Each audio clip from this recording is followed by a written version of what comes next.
What we teach here is we start off at the very beginning with students who maybe never experienced anything in welding at all with the Intro to Welding class. From there we move to Welding 1 in typically the sophomore year, Welding 2 in the junior year, and a Welding Practical class that pulls everything they've learned from the first 3 years together their senior year.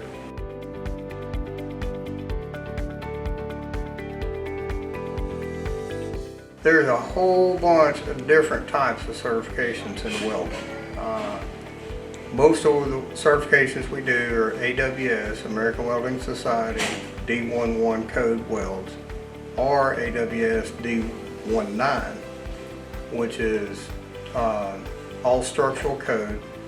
So it's really geared to preparing these students to go into the welding industry as a structural welder, which on average probably somewhere between $18 and maybe $25 an hour start off.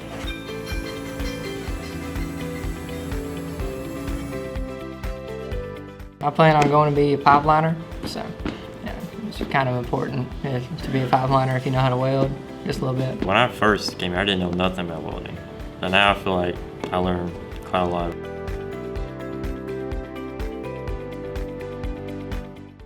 Goals I have for my students that want to stick with welding primarily is to be able to graduate here, have enough knowledge and skill to go with that knowledge to go out and be hired immediately upon graduation and start their career in welding.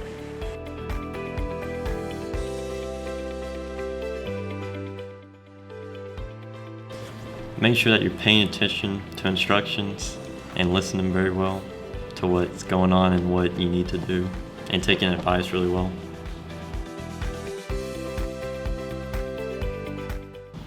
Even if you don't become a welder, that's a good life skill to have.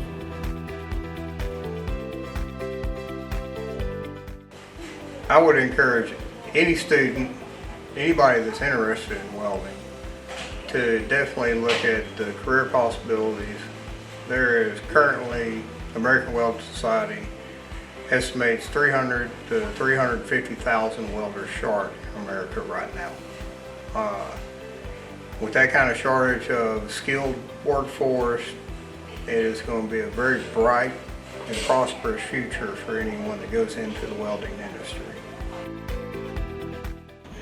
Well, I could not have asked for better instructors. I feel like I learned a lot.